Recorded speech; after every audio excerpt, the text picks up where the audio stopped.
Chapter 30. Esther's Narrative. Richard had been gone away for some time when a visitor came to pass a few days with us. It was an elderly lady. It was Mrs. Woodcourt, who, having come from Wales to stay with Mrs. Bayham Badger, and having written to my guardian, by her son Alan's desire, to report that she had heard from him and that he was well, and sent his kind remembrances to all of us, had been invited to my guardian to make a visit to Bleak House. She stayed with us nearly 3 weeks. She took very kindly to me, and was extremely confidential, so much that sometimes she almost made me uncomfortable. I had no right, I knew very well, to be uncomfortable, because she confided in me, and I felt it was unreasonable. Still, with all I could do, I could not quite help it.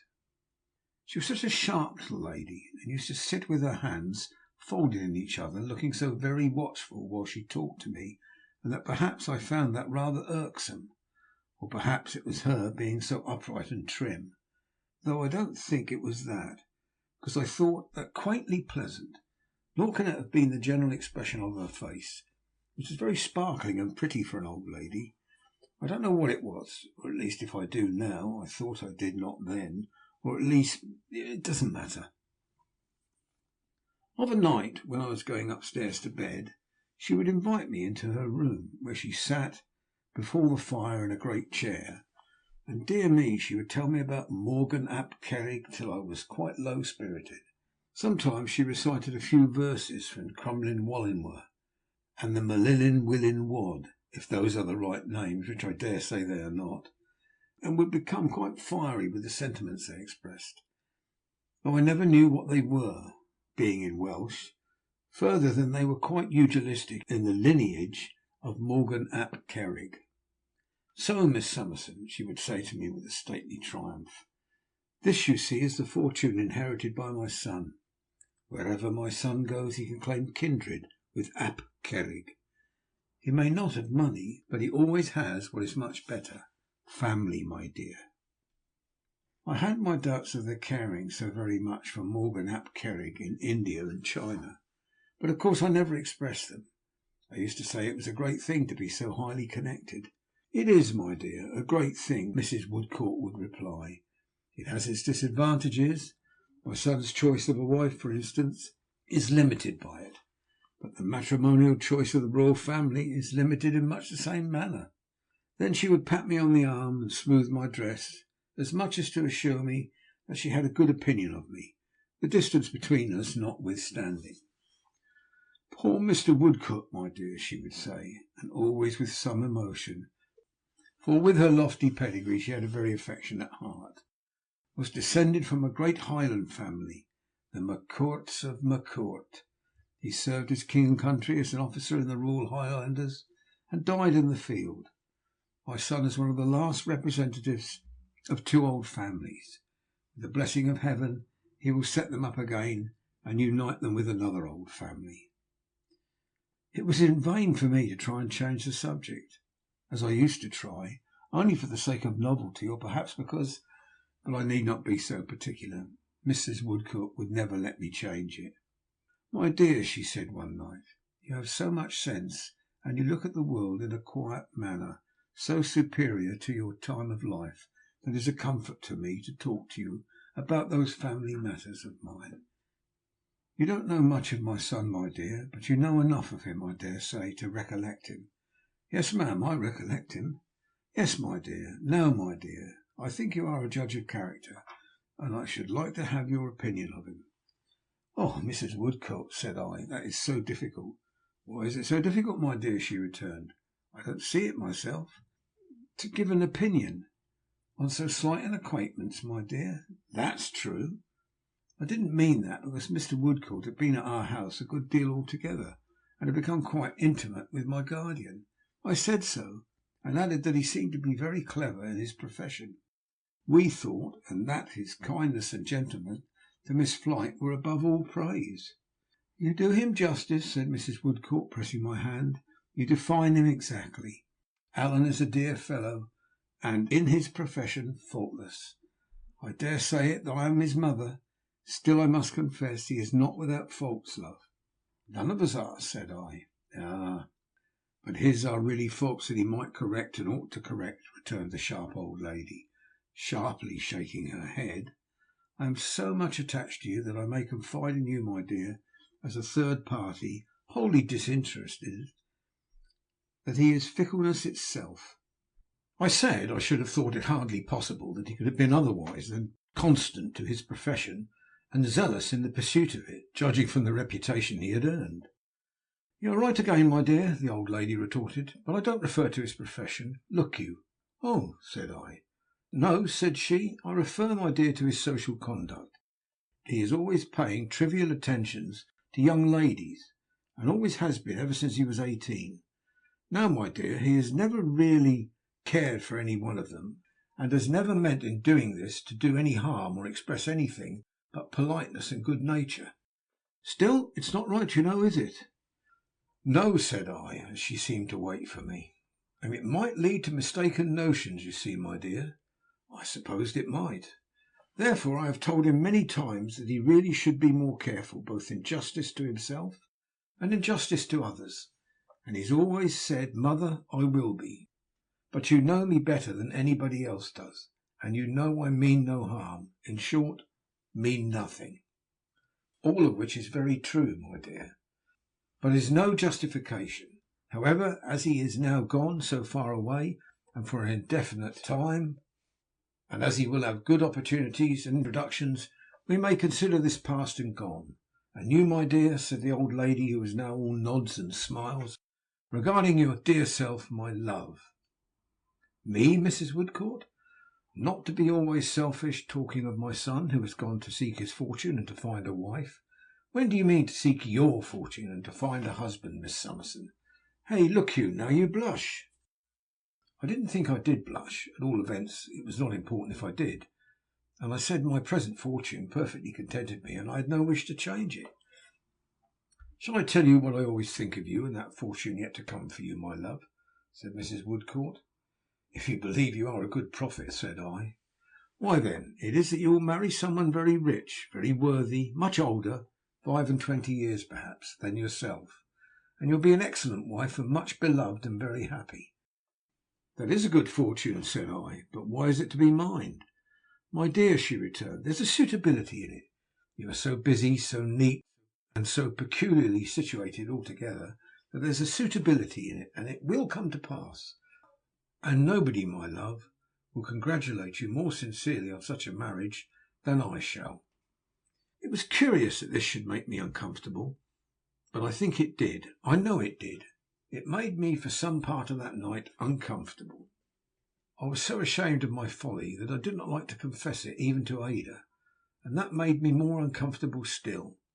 I would have given anything not to have been so much in the bright old lady's confidence, if I could have possibly declined it. It gave me the most inconsistent opinions of her. At one time I thought she was a story-teller, at another time that she was the pink of truth. Now I suspected that she was very cunning. Next moment I believed her honest Welsh heart to be perfectly innocent and simple. And after all, what did it matter to me? And why did it matter to me? Why could not I, going up to bed with my basket of keys, stop to sit down by her fire and accommodate myself for a little while to her, at least as well as to anybody else, and not to trouble myself about the harmless things she had said to me? Impelled towards her as I certainly was, for I was very anxious that she should like me, and was very glad indeed that she did, why should I harp afterwards with actual distress and pain on every word she said, and weigh it over and over again in 20 scales? Why was it so worrying to me to have her in our house, and confidential to me every night, when I yet felt that it was better and safer somehow that she should be there than anywhere else? These were perplexities and contradictions that I could not account for. But I shall come to all that by and by, and it is mere idleness to go on about it now. So when Mrs. Woodcourt went away, I was sorry to lose her, but relieved too. And then Caddy Jellyby come down, and Caddy brought such a packet of domestic news that it gave us abundant occupation. First, Caddy declared, and would at first declare nothing else, that I was the best adviser that was ever known. This, my pet said, was no news at all, And this, I said, of course was nonsense. Then Caddy told us she was going to be married in a month, and if Ada and I would be her bridesmaids, she would be the happiest girl in the world. To be sure, this was news indeed, and I thought we never should have done talking about it. We had so much to say to Caddy, and Caddy had so much to say to us. It seemed that Caddy's unfortunate papa had got over his bankruptcy. Gone through the Gazette was the expression Caddy used, as if it were a tunnel, with the general clemency and commiseration of his creditors, and had got rid of his affairs in some blessed manner without succeeding in understanding them, and had given up everything he possessed, which was not worth much, I should think, to judge from the state of the furniture, and had satisfied everyone concerned that he could do no more, poor man. So he had been honourably dismissed to the office, to begin the world again. What he did at the office I never knew. Caddy said he was a custom house and general agent, and the only thing I understood about that business was that when he wanted money more than usual, he went to the docks to look for it, and hardly ever found it. As soon as her papa had tranquillised his mind by becoming this shorn lamb, and they had removed to a furnished lodging in Hatton Garden, where I found the children when I afterwards went there, cutting the horsehair out of the seats of the chairs and choking themselves with it, Caddy had brought about a meeting between him and old Mr. Turveydrop, and poor Mr. Jellyby, being very humble and meek, had deferred to Mr. Turveydrop's deportment so submissively that they had become excellent friends. By degrees old Mr. Turveydrop thus familiarized himself with the idea of his son's marriage, had worked up his parental feelings to the height of contemplating that event as being near at hand, and had given his gracious consent to the young couple commencing housekeeping at the Academy in Newman Street when they would. And your papa, Caddy, what did he say? Oh, poor pa, said Caddy, only cried and said he hoped we might get on better than he and ma had got on. He didn't say so before Prince, he only said so to me. And he said, my poor girl, you have not been very well taught how to make a home for your husband, but unless you mean with all your heart to strive to do it, you'd better murder him than marry him if you really love him. And how did you reassure him, Caddy? Why, it's very distressing, you know, to see poor pa so low and to hear him say such terrible things. And I couldn't help crying myself, but I told him that I did mean it with all my heart, and that I hoped our house would be a place for him to come and find some comfort of an evening, and that I hoped and thought I could be a better daughter to him there than at home. I mentioned Peepy's coming to stay with me, and then pa began to cry again and said the children were Indians. Indians, Caddy? Yes, said Caddy, wild Indians. And pa said, here she began to sob, poor girl, not at all like the happiest girl in the world, that he was sensible that the best thing could happen to them was their being all tomahawked together. Ada suggested that it was comfortable to know that Mr. Jellyby did not mean these destructive sentiments. No, of course, I know pa wouldn't like his family to be weltering in their blood, said Caddy, but he means that they are very unfortunate in being ma's children, and that he is very unfortunate in being ma's husband. I'm sure that's true, though it seems unnatural to say so. I asked Caddy if Mrs. Jellyby knew that her wedding day was fixed. Oh, you know what ma is, Esther, she returned. It's impossible to say whether she knows it or not. She's been told it often enough, and when she is told it, she only gives me a placid look, as if I was, I don't know what, a steeple in the distance, said Caddy with a sudden idea. And then she shakes her head and says, oh, Caddy, Caddy, what a tease you are, and goes on with the Borobola letters. And about your wardrobe, Caddy, said I, for she was under no restraint with this. Well, my dear Esther, she returned, drying her eyes, I must do the best I can and trust to my dear Prince never to have an unkind remembrance of my coming so shabbily to him.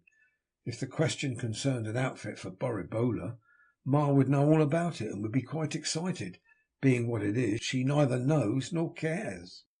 Caddy was not at all deficient in natural affection for her mother, but mentioned this with tears as an undeniable fact, which I'm afraid it was. We were sorry for the poor dear girl, and found so much to admire in the good disposition which had survived under such discouragement, and we both at once, I mean Ada and I, proposed a little scheme that made her perfectly joyful.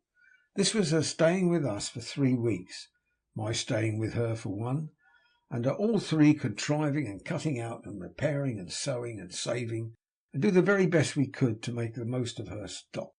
My guardian being as pleased with the idea as Caddy was, we took her home the next day to arrange the matter, and brought her out again in triumph with her boxes and all the purchases that could be squeezed out of a £10 note, which Mr. Jellyby had found in the docks, I suppose, but which he at all events gave her. What my guardian would not have given her if we had encouraged him would be difficult to say, but we thought it right to compound for no more than her wedding dress and bonnet. He agreed to this compromise, and if Caddy had ever been happy in her life, she was happy when we sat down to work. She was clumsy enough with her needle, poor girl, and pricked her fingers as much as she had been used to ink them.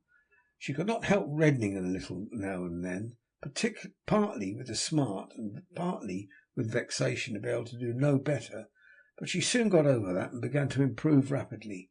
So day after day she and my darling and my little maid Charlie and a milliner out of the town and I sat at hard work as pleasantly as possible. Over and above this, Caddy was very anxious to learn housekeeping, as she said. Now, mercy upon us! The idea of her learning housekeeping of a person of my vast experience was such a joke that I laughed and coloured up, and then fell into a comical confusion when she proposed it. However, I said, Caddy, I am sure you are very welcome to learn anything that you can of me, my dear. And I showed her all my books and methods, all my fidgety ways. You would have supposed that I was showing her some wonderful inventions by her study of them, and if you had seen her whenever I jingled my housekeeping keys, get up and attend me, certainly you might have thought there never was a greater impostor than I, with a blinder follower than Caddy Jellyby. So what with working and housekeeping and lessons to Charlie, and backgammon in the evening with my guardian, and duets with Ada, the 3 weeks slipped fast away. And I went home with Caddy to see what could be done there, and Ada and Charlie remained behind to take care of my guardian. When I say I went home with Caddy, I mean to the furnished lodging in Hatton Garden. We went to Newman Street 2 or 3 times, where preparations were in progress, a good many, I observed, for enhancing the comforts of old Mr. Turveydrop, and for putting the newly married couple away cheaply at the top of the house. But our great point was to make the furnished lodging decent for the wedding breakfast, and to imbue Mrs. Jellyby beforehand with some faint sense of the occasion. The latter was the more difficult thing of the two, because Mrs. Jellyby and an unwholesome boy occupied the front sitting room. The back one was a mere closet, and was littered down with waste paper and Borroboolian documents, as an untidy stable might be littered with straw.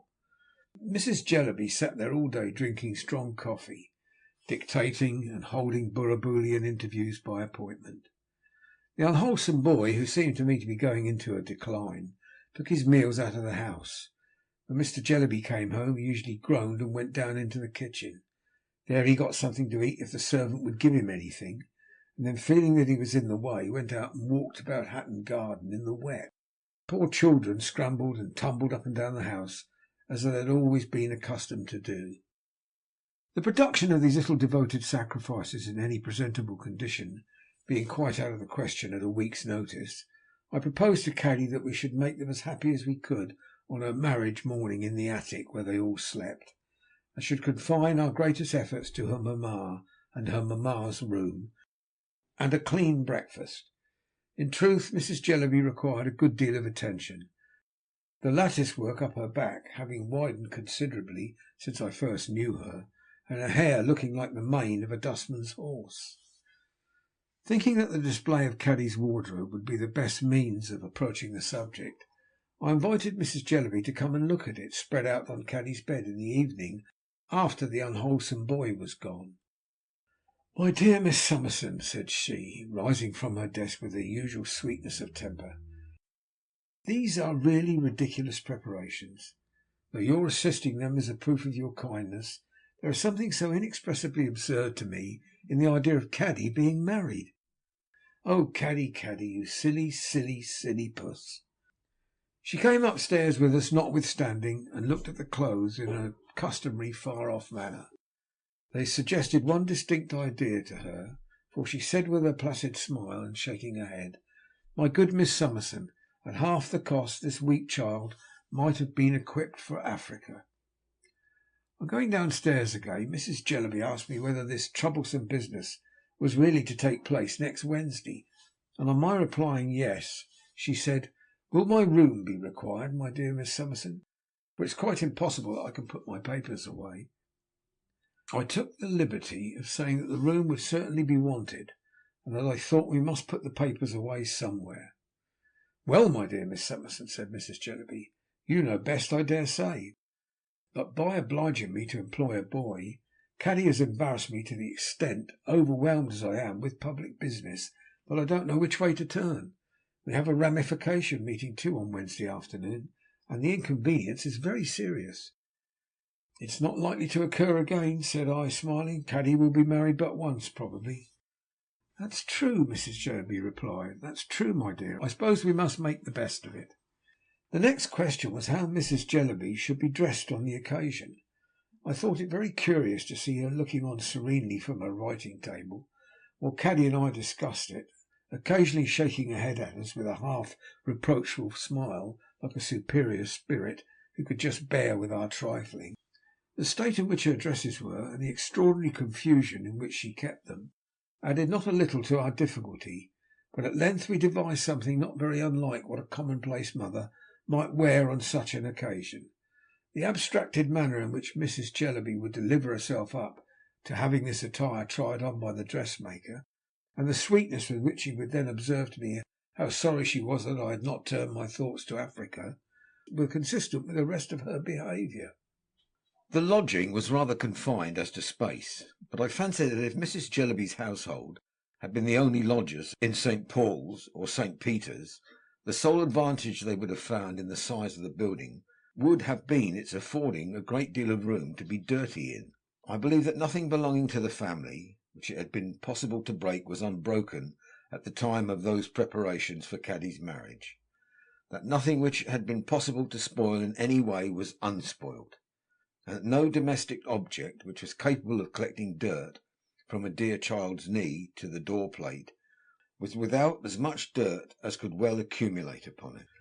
Poor Mr. Jellyby, who very seldom spoke, and almost always sat when he was at home with his head against the wall, became interested when he saw that Caddy and I were attempting to establish some order among all this waste and ruin, and took off his coat to help.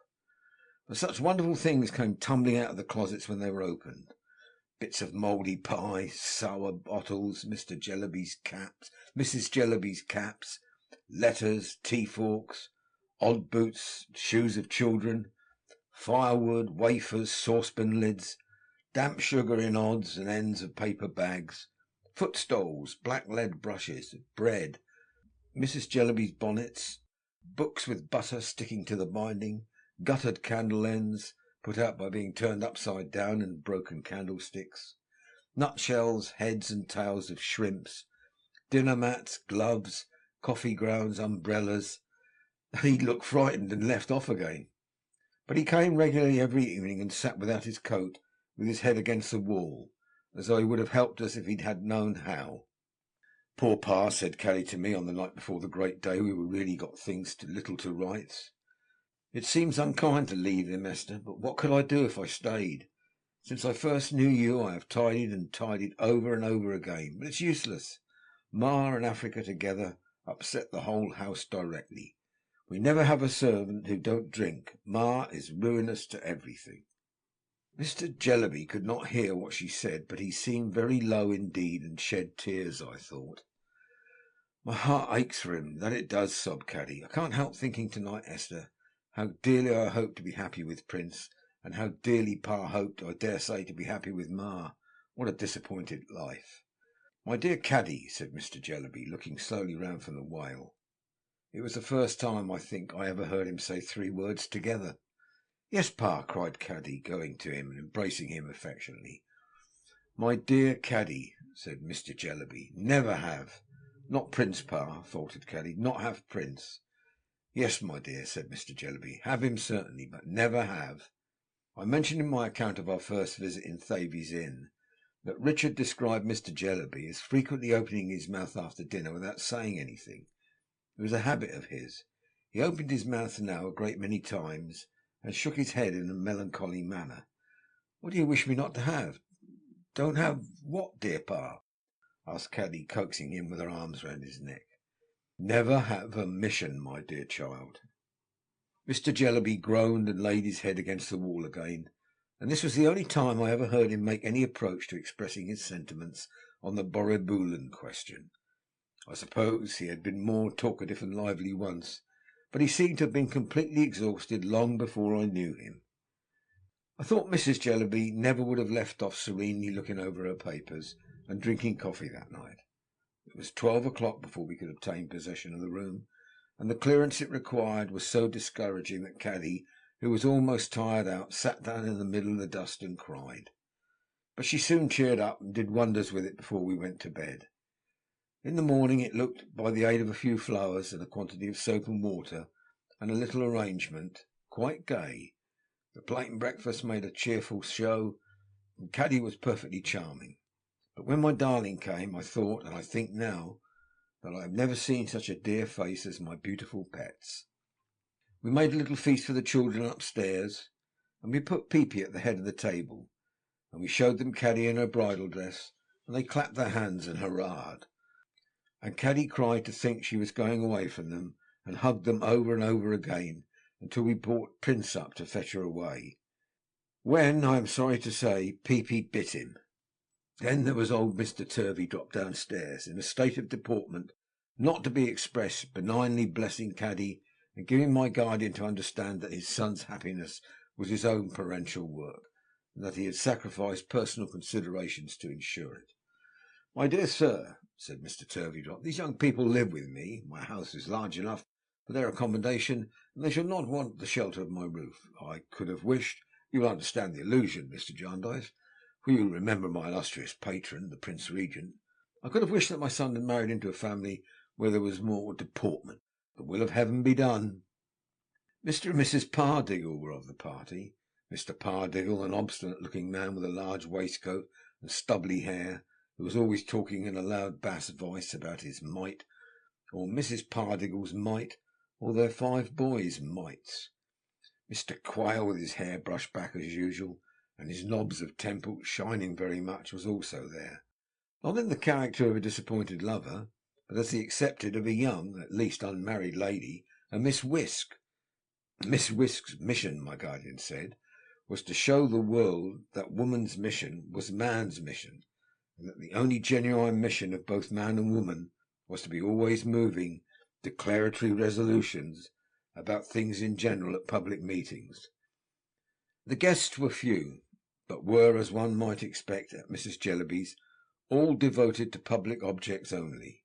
Besides those I have mentioned, there was an extremely dirty lady, with her bonnet all awry, and the ticketed price of her dress still sticking on it, whose neglected home, Caddy told me, was like a filthy wilderness, but whose church was like a fancy fair. A very contentious gentleman, who said it was his mission to be everybody's brother, but who appeared to be on terms of coolness with the whole of his large family, completed the party. A party having less in common with such an occasion could hardly have been got together by any ingenuity. Such a mean mission as the domestic mission was the very last thing to be endured among them. Indeed, Miss Whisk informed us, with great indignation, before we sat down to breakfast, that the idea of a woman's mission lying chiefly in the narrow sphere of home was an outrageous slander on the part of her tyrant, man. One other singularity was that nobody with a mission, except Mr. Quail, whose mission, as I think I have formerly said, was to be in ecstasies with everybody's mission, cared at all for anybody's mission. Mrs. Pardiggle being as clear that the only one infallible course was her course of pouncing upon the poor and applying benevolence to them like a strait waistcoat, as Miss Whisk was that the only practical thing for the world was the emancipation of woman from the thraldom of her tyrant man. Mrs. Jellyby all the while sat smiling at the limited vision that could see anything but Borrioboola Gha. But I am anticipating now the purport of our conversation on the ride home, instead of first marrying Caddy. We all went to church, and Mr. Jellyby gave her away. Of the air which old Mr. Turveydrop, with his hat under his left arm, the inside presented at the clergyman like a cannon, and his eyes creasing themselves up into his wig, stood stiff and high-shouldered behind us bridesmaids during the ceremony, and afterwards saluted us. I could never say enough to do it justice. Miss Whisk, whom I can report as a prepossessing in appearance, and whose manner was grim, listened to the proceedings as part of a woman's wrongs with a disdainful face. Mrs. Jellyby, with her calm smile and her bright eyes, looked the least concerned of all the company. We duly came back to breakfast, and Mrs. Jellyby sat at the head of the table, and Mr. Jellyby at the foot. Caddy had previously stolen upstairs to hug the children again, and tell them that her name was Turveydrop. But this piece of information, instead of being an agreeable surprise to Peepy, threw him on his back in such transports of kicking grief that I could do nothing on being sent for but to accede to the proposal that he should be admitted to the breakfast table. So he came down and sat in my lap. Mrs. Jellyby, after saying in reference to the state of his pinafore, "Oh, you naughty Peepy, what a shocking little pig you are," was not at all discomposed. He was very good, except that he brought down Noah with him, out of an ark I had given him before we went to church, and would dip him head first into the wine glasses, and then put him in his mouth. My guardian, with his sweet temper and his quick perception and his amiable face, made something agreeable even out of the ungenial company. None of them seemed to be able to talk about anything but his or her own one subject, and none of them seemed to be able to talk about even that as part of a world in which there was anything else. But my guardian turned it all to the merry encouragement of Caddy and the honour of the occasion, and brought us through the breakfast nobly. What we should have done without him I am afraid to think, for all the company despising the bride and bridegroom, and old Mr. Turveydrop, in virtue of his deportment, considering himself vastly superior to all the company, it was a very unpromising case. At last the time came when poor Caddy was to go, and when all her property was packed on the hired coach and pair that was to take her and her husband to Gravesend. It affected us to see Caddy clinging then to her deplorable home and hanging on her mother's neck with the greatest tenderness. "I'm very sorry I couldn't go on writing from dictation, Ma," sobbed Caddy. "I hope you forgive me now." "Oh, Caddy, Caddy," said Mrs. Jellyby, "I have told you over and over again that I have engaged a boy, and there's an end of it." "You're sure that you're not the least angry with me, Ma? Say you are sure before I go away, Ma." "You foolish Caddy," returned Mrs. Jellyby. "Do I look angry, or have I inclination to be angry, or time to be angry? How can you?" "Take a little care of Pa while I am gone, Mamma." Mrs. Jellyby positively laughed at the fancy. "You romantic child," said she, lightly patting Caddy's back. "Go along. I am excellent friends with you. Now good-bye, Caddy, and be very happy." Then Caddy hung upon her father and nursed his cheek against hers, as if he were some poor dull child in pain. All this took place in the hall. Her father released her, took out his pocket handkerchief, and sat down on the stairs with his head against the wall. I hope he found some consolation in walls. I almost think he did. And then Prince took her arm in his and turned with great emotion and respect to his father, whose deportment at that moment was overwhelming. "Thank you over and over again, father," said Prince, kissing his hand. "I'm very grateful for all your kindness and consideration regarding our marriage, and so I can assure you is Caddy." "Very," sobbed Caddy, "very." "My dear son," said Mr. Turveydrop, "and dear daughter, I have done my duty. If the spirit of a sainted woman hovers about us and looks down on the occasion, that and your constant affection will be my recompense. You will not fail in your duty, my son and daughter, I believe." "Dear father, never," cried Prince. "Never, never, dear Mr. Turveydrop," said Caddy. "This," returned Mr. Turveydrop, "is as it should be. My children, my home is yours, my heart is yours, my all is yours. I will never leave you. Nothing but death shall part us. My dear son, you contemplate an absence of a week, I think." "A week, dear father. We shall return home this day week." "My dear child," said Mr. Turveydrop, "let me, even under the present exceptional circumstances, recommend strict punctuality.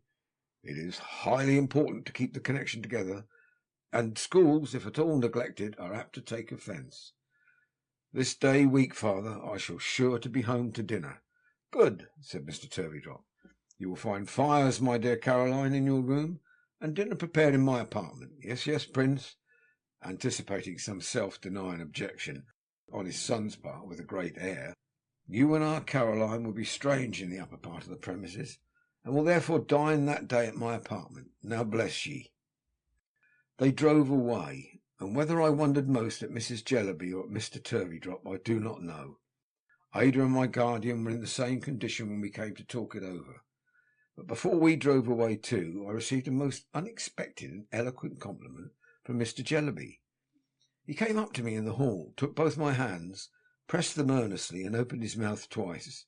I was so sure of his meaning that I said, quite flurried, "You're very welcome, sir. Pray don't mention it." "I hope this marriage is for the best, guardian," said I, when we three were on the road home. "I hope it is, little woman. Patience, we shall see." "Is the wind in the east to-day?" I ventured to ask him. He laughed heartily and answered, "No." "But it must have been this morning, I think," said I. He answered, "No," again, and this time my dear girl confidently answered, "No," too, and shook the lovely head with its blooming flowers against the golden hair, like it was the very spring. "Much you know of east winds, my ugly darling," said I, kissing her in my admiration. I couldn't help it. "Well, it was only their love for me, I know very well, and it's a long time ago. I must write it, even if I rub it out again, because it gives me so much pleasure. They said there could be no east wind where somebody was. They said that wherever Dame Durden went, there was a sunshine and a summer air." Chapter 31. Nurse and Patient. I had not been at home many days when one evening I went upstairs into my own room to take a peep over Charlie's shoulder and see how she was getting on with her copybook. Writing was a trying business to Charlie, who seemed to have no natural power over a pen, but in whose hand every pen appeared to become perversely animated, and to go wrong and crooked, and to stop and splash and sidle into corners like a saddle donkey. It was very odd to see what old letters Charlie's young hand had made, they so wrinkled and shrivelled and tottering, it so plump and round. Yet Charlie was uncommonly expert at other things, and had as nimble little fingers as I ever watched. "Well, Charlie," said I, looking over a copy of the letter O, in which it was represented as a square, triangular, pear-shaped, and collapsed in all kinds of ways, "we are improving. If we only get to make it round, we shall be perfect, Charlie." Then I made one, and Charlie made one, and the pen wouldn't join Charlie's neatly, but twisted it up into a knot. "Never mind, Charlie, we shall do it in time." Charlie laid down her pen, the copy being finished, opened and shut her cramped little hand, looked gravely at the page, half in pride, half in doubt, and got up and dropped me a curtsy. "Thank you, miss. If you please, miss, did you know a poor person of the name of Jenny?" "A brickmaker's wife, Charlie, yes. She came and spoke to me when I was out a little while ago, and said you knew her, miss. She asked me if I wasn't the young lady's little maid, meaning for the young lady, miss, and I said, 'Yes, miss.'"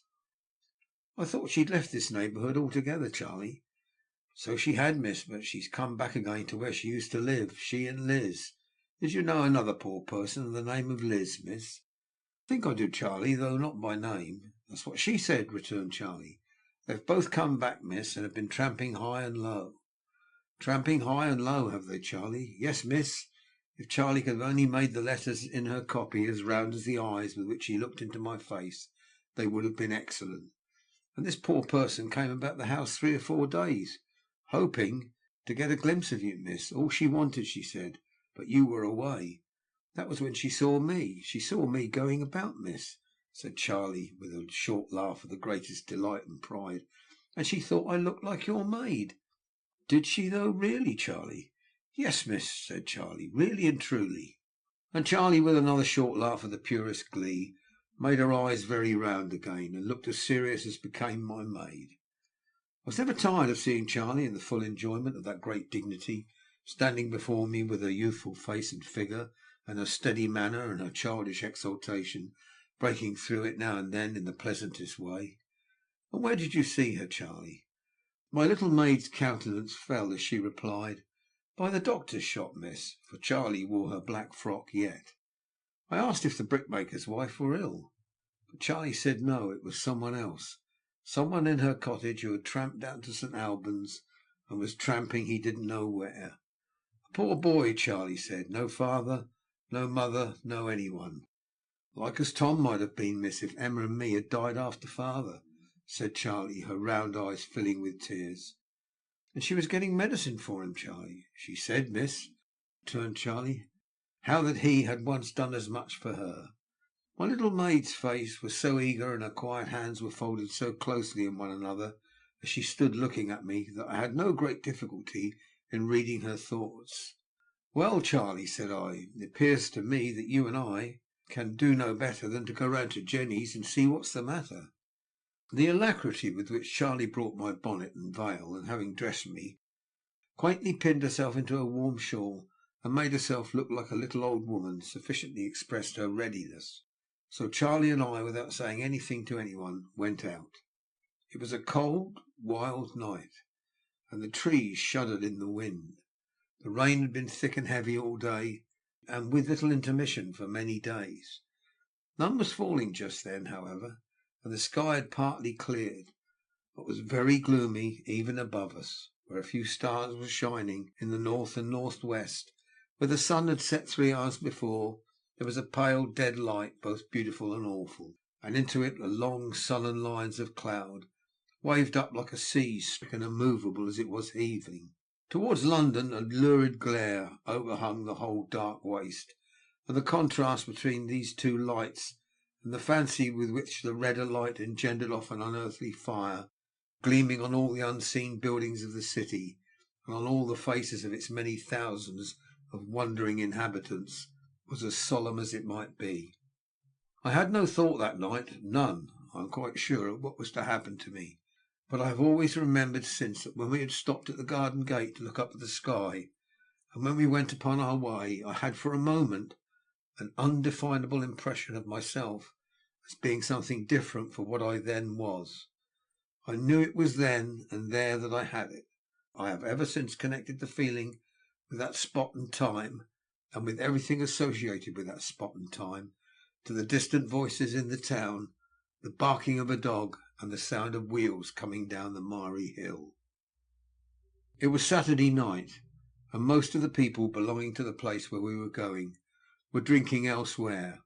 We found it quieter than I had previously seen it, though quite as miserable. The kilns were burning, and a stifling vapour sent towards us with a pale blue glare. We came to the cottage, where there was a feeble candle in the patch window. We tapped at the door and went in. The mother of the little child who had died was sitting in a chair by one side of the poor fire by the bed, and opposite to her a wretched boy, supported by the chimney-piece, was cowering on the floor. He held under his arm, like a little bundle, a fragment of a fur cap. As he tried to warm himself, he shook until the crazy door and window shook. The place was closer than before, and had an unhealthy and very peculiar smell. I had not lifted my veil when I first spoke to the woman, which was at the moment of our going in. The boy staggered up instantly and stared at me with a remarkable expression of surprise and terror. His action was so quick, and my being the cause of it was so evident, that I stood still instead of advancing nearer. "I won't go to no more burying ground," muttered the boy. "I ain't going there, so I tell you." I lifted my veil and spoke to the woman. She said to me in a low voice, "Don't mind him, ma'am, he'll soon come back to his head," and said to him, "Joe, Joe, what's the matter?" "I know what she's come for," cried the boy. "Who?" "That lady there. She's come to get me to go along with her to the burying ground. I won't go to the burying ground. I don't like the name on it. She might go a burying me." His shivering came on again. As he leaned against the wall he shook the hovel. "He's been talking off and on about such like all day, ma'am," said Jenny softly. "Why, how you stare! This is my lady, Joe." "Is it?" returned the boy doubtfully, and surveying me with his arm held out above his burning eyes. "She looks to me like t'other one. Ain't the bonnet, nor yet it ain't the gown, but she looks to me like t'other one." My little Charlie, with her premature experience of illness and trouble, had pulled off her bonnet and shawl, and now went quite quietly up to him with a chair and sat him down in it like an old sick nurse, except that no such attendant could have shown him Charlie's youthful face, which seemed to engage his confidence. "I say," said the boy, "you tell me, ain't the lady t'other lady?" Charlie shook her head as she methodically drew his rags about him and made him as warm as she could. "Oh," the boy muttered, and then, "I suppose she ain't." "I came to see if I could do you any good," said I. "What's the matter with you?" "I'm a being froze," the boy returned hoarsely, with his haggard gaze wandering about me, "and then burnt up, and then froze, and then burnt up, ever so many times in an hour. And my head's all sleepy, and it's all going mad like, and I'm so dry, and my bones isn't half so much as bones as pain." "When did he come here?" I asked the woman. "This morning, ma'am. I found him at the corner of the town. I had known him up in London yonder, hadn't I, Joe?" "Tom all alone's," the boy replied. Whenever he fixed his attention or his eyes, it was only for a very little while. He soon began to droop his head again, and roll it heavily, and speak as if he were half awake. "When did he come up from London?" I asked. "I come from London yesterday," said the boy to himself, now flushed and hot. "I'm a going somewheres." "Where is he going?" I asked. "Somewheres," repeated the boy in a louder tone. "I've been moved on, and moved on, more nor ever I was before, since the t'other one gave me the sovereign. Mrs. Snagsby, she's always a watching and a driving of me. What have I done to her? They're all watching and driving of me. Every one of them's doing of it, from the time when I don't get up to the time when I don't go to bed. And I'm going somewheres. That's where I'm a going. She told me down at Tom all Alone's she came from Stolburn's, so I took the Stolburn's road. It's as good as another." He always concluded by addressing Charlie. "What's to be done with him?" said I, taking the woman aside. "He could not travel in this state, even if he had a purpose and knew where he was going." "I know no more, ma'am, than the dead," she replied, glancing compassionately at him. "Perhaps the dead know better. If they could only tell us! I've kept him here for all day for pity's sake, and I've given him broth and a physic, and Liz has gone to try if anyone will take him in. There's my pretty in the bed, her child, but I call it mine. But I can't keep him for long, for if my husband was to come home and find him here, he'd be rough in putting him out, and might do him a hurt. Hark, here comes Liz back." The other woman came hurriedly in as she spoke, and the boy got up with a half obscured sense that he was expected to be going. When the little child awoke, and went and how Charlie got at it, took it out of bed, and began to walk around hushing it, I don't know. There she was, doing all this in a quiet motherly manner, as if she were living in Mrs. Blinder's attic with Tom and Emma again. The friend had been here and there, and had been played about from hand to hand, and come back as she went. At first it was too early for the boy to be received into the proper refuge, and at last it was too late. One official sent her to another, and the other sent her back again to the first, and so backward and forward, until it appeared to me that as if both must have been appointed for their skill in evading their duties instead of performing them. "And now, after all," she said, breathing quickly, for she had been running and was frightened too, "Jenny, your master's on the road home, and mine's not far behind. And the Lord help the boy, for we can do no more for him." They put a few halfpence together and hurried them into his hand, and so, in an oblivious, half thankful, half insensible way, he shuffled out of the house. "Give me the child, my dear," said its mother to Charlie, "and thank you kindly too. Jenny, woman dear, good night. Young lady, if my master don't fall out with me, I'll look down by the kiln by and by, where the boy will be most like, and again in the morning." She hurried off, and presently we passed her hushing and singing to her child at her own front door, and looking anxiously along the road for her drunken husband. I was afraid of staying then to speak to either woman, lest I should bring her into trouble, but I said to Charlie that we must not leave the boy to die. Charlie, who knew what to do much better than I did, and whose quickness equalled her presence of mind, glided on before me, and presently we came up with Joe just short of the brick kiln. I think he must have begun his journey with some small bundle under his arm, and must have had it stolen or lost it, for he still carried his wretched fragment of fur cap like a bundle, though he went bareheaded through the rain, which now fell fast. He stopped when we called to him, and again showed a dread of me when I came up, standing with his lustrous eyes fixed upon me, and even arrested in his shivering fit. I asked him to come with us, and we would like to take care that he had some shelter for the night. "I don't want no shelter," he said. "I can lay amongst the warm bricks." "But don't you know that people die there?" replied Charlie. "They dies everywhere," said the boy. "They dies in their lodgings, she knows where, I showed her, and they dies down in Tom all alone in heaps. They dies more than they lives, according to what I see."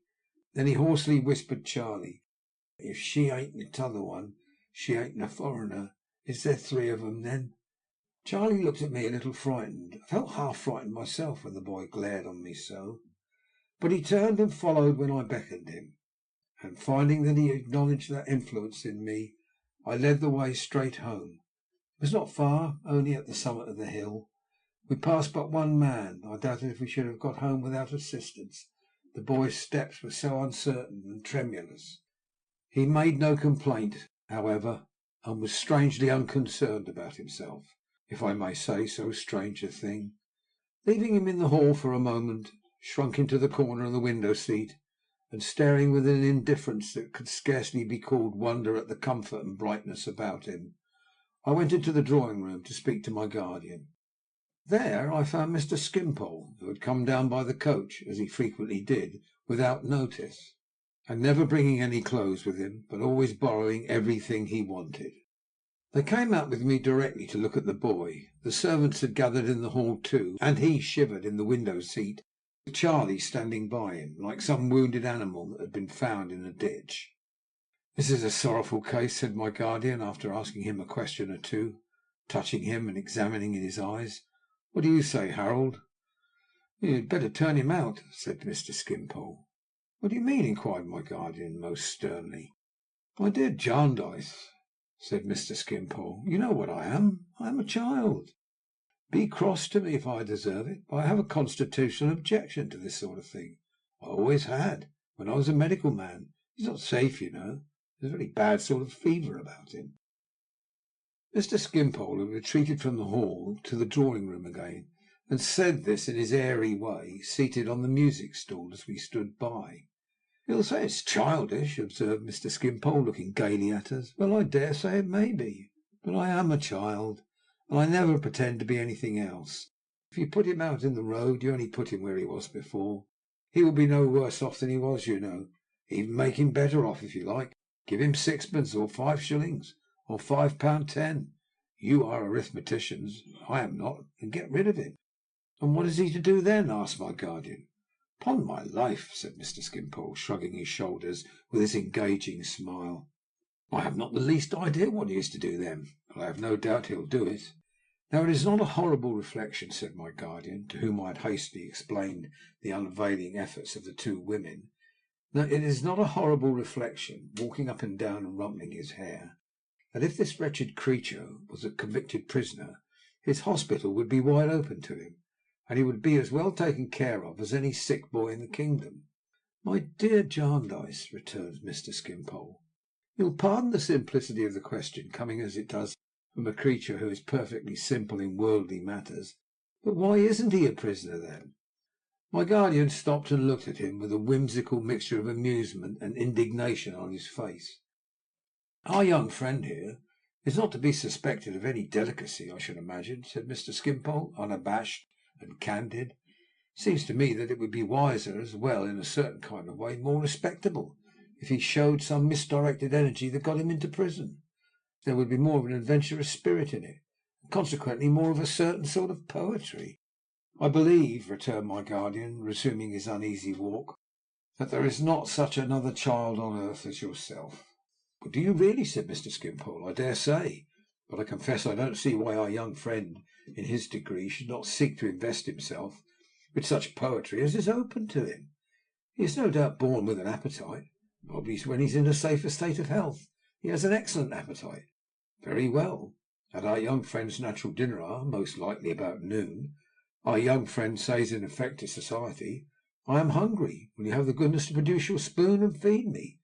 Society, which has taken upon itself the general arrangement of the whole system of spoons, and professes to have a spoon for our young friend, does not produce that spoon, and our young friend here therefore says, you really must excuse me if I seize it. Now this appears to me a case of misdirected energy, which has a certain amount of reason in it, and a certain amount of romance. And I don't know but what I should be more interested in our young friend as an illustration of such a case than merely as a poor vagabond, which any one can be." "In the meantime," said Mr. Skimpole cheerfully, "as Miss Summerson with her practical good sense observes, he's getting worse. Therefore I recommend your turning him out before he gets still worse." The amiable face with which he said it I think I shall never forget. "Of course, little woman," observed my guardian, turning to me, "I can ensure his admission into the proper place by merely going there to enforce it, though it's a bad state of things when, in his condition, that is necessary. But it's growing late, and it is a very bad night, and the boy is worn out already. There is a bed in the wholesome loft room by the stable. We had better keep him there till morning, when he can be wrapped up and removed. We'll do that." "Oh," said Mr. Skimpole, with his hands upon the keys of the piano, as we moved away, "are you going back to your young friend?" "Yes," said my guardian. "Oh, I envy your constitution, Jarndyce," returned Mr. Skimpole, with playful admiration. "You don't mind these things. Neither does Miss Summerson. You are ready at all times to go anywhere and do anything. Such is will. I have no will at all, and no won't, simply can't." "You can't recommend anything for the boy, I suppose?" said my guardian, looking back over his shoulder, half angrily. Only half angrily. He never seemed to consider Mr. Skimpole an accountable being. "My dear Jarndyce, I observed a bottle of cooling medicine in his pocket, and it's impossible for him to do better than take it. You could tell them to sprinkle a little vinegar about the place when he sleeps, to keep it moderately cool, and him moderately warm. But it is mere impertinence in me to offer any recommendation. Miss Summerson has such a knowledge of detail, and such a capacity for the administration of detail, that she knows all about it." We went back into the hall and explained to Joe what we proposed to do. Charlie explained to him again, and which he received with the languid unconcern I had already noticed, wearily looking on at what was done as if it were for somebody else. The servants compassionating his miserable state, and being very anxious to help, we soon got the loft room ready, and some of the men about the house carried him across the wet yard well wrapped up. It was pleasant to observe how kind they were to him, and how there appeared to be a general impression among them of frequently calling him "old chap," which was likely to revive his spirits. Charlie directed the operations, and went to and fro between the loft room and the house, with such little stimulants and comforts as we thought it safe to give him. My guardian himself saw him before he was left for the night, and reported to me when he returned to the growlery to write a letter on the boy's behalf, which a messenger was charged to deliver at daylight in the morning, that he seemed easier and inclined to sleep. They had fastened his door on the outside, he said, in case of his being delirious, but had so arranged that he could not make any noise without being heard. Ada being in our room with a cold, Mr. Skimpole was left alone all this time, and entertained himself by playing snatches of pathetic airs, and sometimes singing to them, as we heard at a distance, with great expression and feeling. When we rejoined him in the drawing room, he said he would give us a little ballad which had come into his head, apropos of our young friend, and he sang one about a peasant boy, thrown on the wide world, doomed to wander and roam, bereft of his parents, bereft of a home. Quite exquisitely. It was the song that always made him cry, he told us. He was extremely gay all the rest of the evening, for he absolutely chirped, these were his delighted words, when he thought by what a happy talent for business he was surrounded. He gave us in his glass of negus a better health to our young friend, and supposed and gaily pursued the case of his being reserved, like Whittington, to become Lord Mayor of London. In that event, no doubt he would establish Jarndyce Institution and the Summerson almshouses, and little annual corporation pilgrimage to St. Albans. He had no doubt, he said, that the young friend was an excellent boy in his way, but his way was not the Harold Skimpole way. What Harold Skimpole was, Harold Skimpole had found himself, to his considerable surprise, when he first made his own acquaintance. He had accepted himself with all his failings, and thought it sound philosophy to make the best of the bargain, and he hoped we would do the same. Charlie's last report was that the boy was quiet. I could see from my window the lantern they had left him burning quietly. I went to bed, very happy to think that he was sheltered. There was more movement and more talking than usual a little before daybreak, but it awoke me. As I was dressing, I looked out of my window and asked one of our men, who had been among the active sympathisers last night, whether there was anything wrong about the house. The lantern was still burning in the loft window. "It's the boy, miss," said he. "Is he worse?" I inquired. "Gone, miss." "Dead?" "Dead, miss? No, gone clean off." At what time of the night he had gone, or how, or why, it seemed hopeless ever to divine. The door remaining as it had been left, and the lantern standing in the window, it could only be supposed that he had got out by a trap door in the floor, which communicated with an empty cart house below. But he had shut it down again, if that was so, and it looked as if it had not been raised. Nothing of any kind was missing.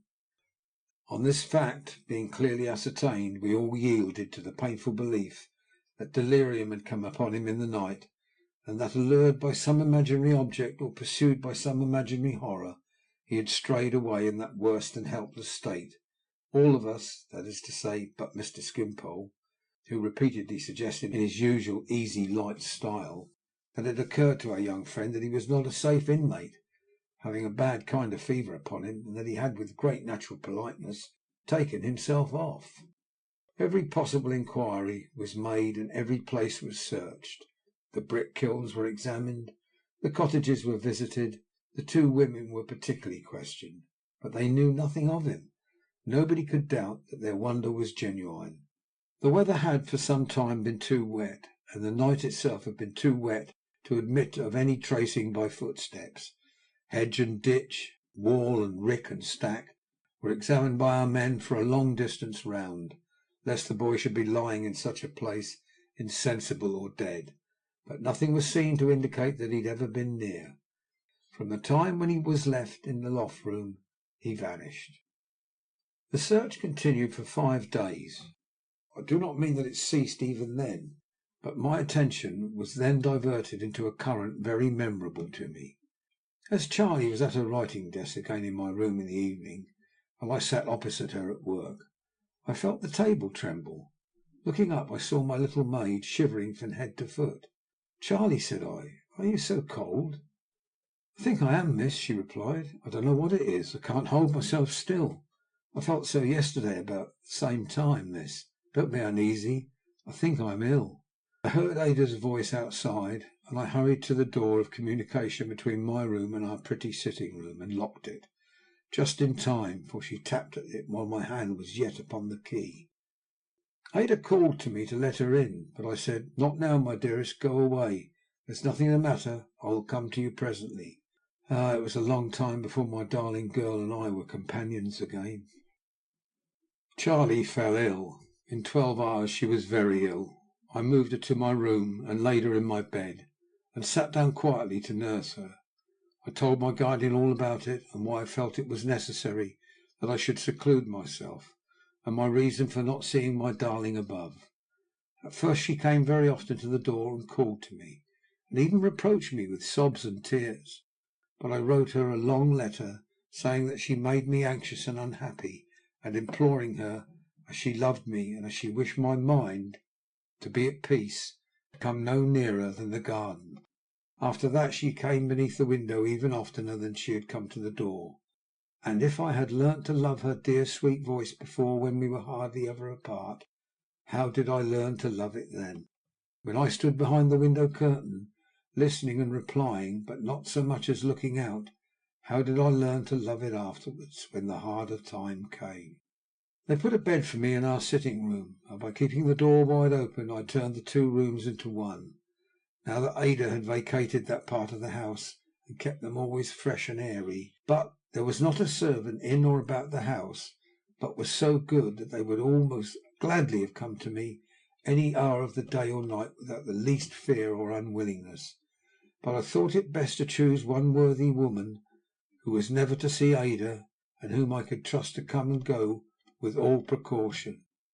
Through her means I got out to take the air with my guardian when there was no fear of meeting Ada, and I wanted for nothing in the way of attendance any more than in any other respect. And thus poor Charlie sickened and grew worse, and fell into heavy danger of death, and lay severely ill for many a long round of day and night. So patient she was, so uncomplaining, and inspired by such a gentle fortitude, that very often as I sat by Charlie holding her head in my arms, repose would come to her. So when it would come to her, in no other attitude, I silently prayed to our Father in heaven that I might not forget the lesson with which this little sister had taught me. I was very sorrowful to think that Charlie's pretty looks would change and be disfigured even if she recovered.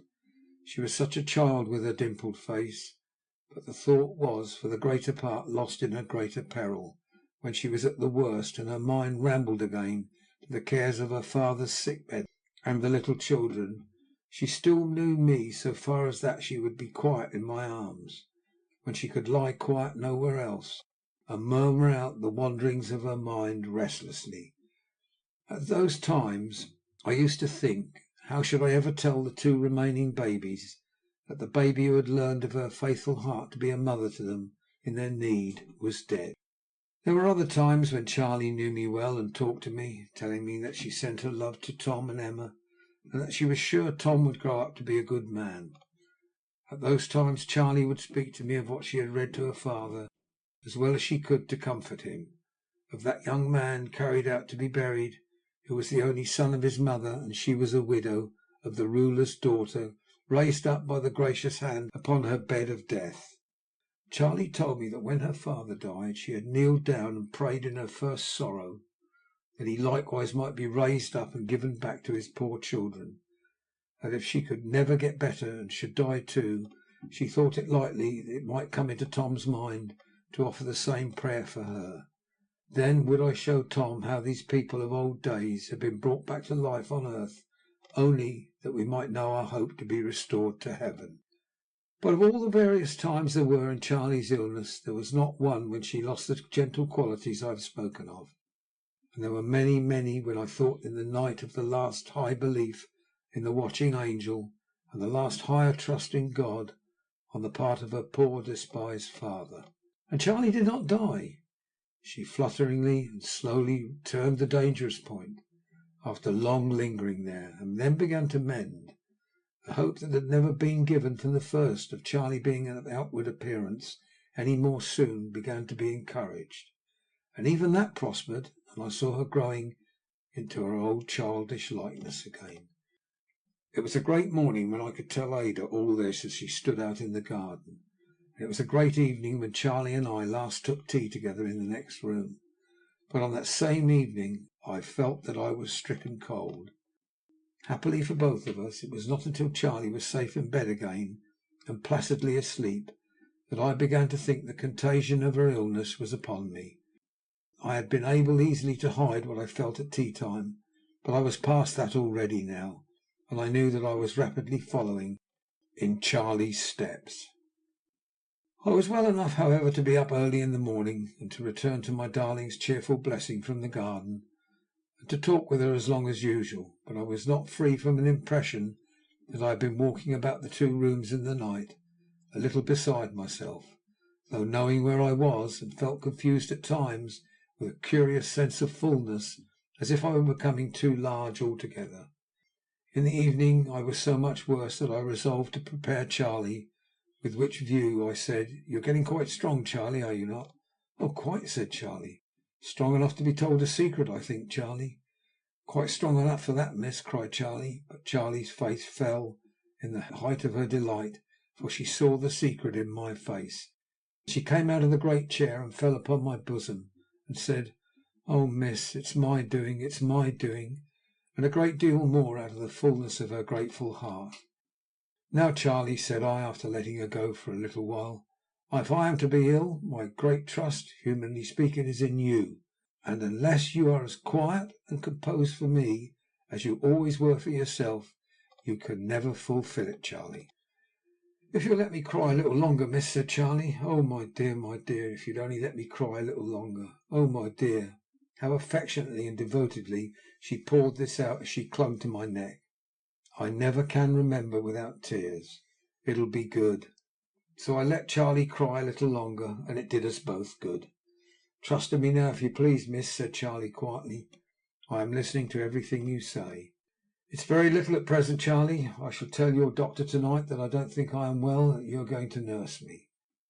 For that the poor child thanked me with her whole heart.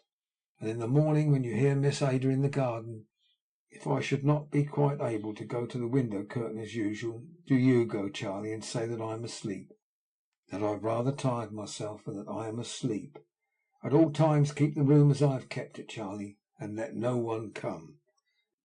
Charlie promised, and I lay down, for I was very heavy. I saw the doctor that night, and asked a favour of him that I wished to ask relative to his saying nothing of my illness in the house as yet. I have a very indistinct remembrance of that night melting into day, and of day melting into night again, but I was just able on the first morning to get to the window to speak to my darling. On the second morning I heard her dear voice, oh how dear now, outside, and I asked Charlie with some difficulty, speech being painful to me, to go and say I was asleep. I heard her answer softly, "Don't disturb her, Charlie, for the world." "How does my own pride look, Charlie?" I inquired. "Disappointed, miss," said Charlie, peeping through the curtain. "But I know she is very beautiful this morning." "She is indeed, miss," answered Charlie, peeping, still looking up at the window, with her blue clear eyes, God bless them, always loveliest when raised like that. I called Charlie to me and gave her her last charge. "Now, Charlie, she knows I am ill. She will try and make her way into the room. Keep her out. Charlie, if you love me truly to the last, Charlie, if you let her in but once, only to look upon me for one moment as I lie here, I shall die." "I never will, I never will," she promised me. "I believe it, my dear Charlie. And now come and sit beside me for a little while, and touch me with your hand, for I cannot see you, Charlie. I am blind."